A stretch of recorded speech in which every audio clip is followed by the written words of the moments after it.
வணக்கம் மக்களே, இன்றைக்கி கோஸு செய்யலாம் வாங்க. எறா போட்டு அது எப்படி செய்கிறதுன்னு பார்க்கலாம். கடாயில் எண்ணெய் ஊற்றிக்கோங்க.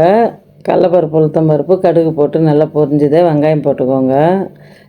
தக்காளி, முந்திரி, சீரகம் போட்டு நல்லா ஒரு 4 பூண்டு போட்டு அரைச்சிக்கோங்க. அவ்வளோ சூப்பராக இருக்கும் இது மாதிரி கோஸு செஞ்சோம்னா. எறா போட்டுக்கோங்க. தக்காளி வதங்குந்து கோஸு நல்லா பொடிசாக கட் பண்ணி அப்படியே மூடிடுங்க. கருவேப்பிலை போட்டு, கருவேப்பிலை தாளிப்பில் மட்டும் போடாதீங்க. மேலே ஓட்டமாக போட்டோம்னா அதே வெந்து அந்த சாறு இறங்கும். தாளிப்பில் போட்டோம்னா கொஞ்சம் கருகுன மாதிரி ஆகிடும். உப்பு தேவையான அளவு குழம்பு மிளகாத்தூள் தாங்க போட்டுக்கினேன். கிரேவி மாதிரி வருங்க. சாப்பாட்டுக்கு அவ்வளோ டேஸ்ட்டாக இருக்கும். கோஸு கூட்டு பண்ணியிருப்பீங்க, பொரியல் பண்ணியிருப்பீங்க. இது மாதிரி கிரேவி மாதிரி பண்ணி சாப்பிட்டு பாருங்கள். அவ்வளோ டேஸ்ட்டாக இருக்கும். அதிலவே சாப்பாடு கட்டிட்டேன் இன்றைக்கி பாப்பாவுக்கு. மேலோட்டமாக கொஞ்சம் கோஸு மேலே வச்சிட்டோம்னா நல்லா காரமாக இருக்கும். சாப்பாடு காரசாரமாக.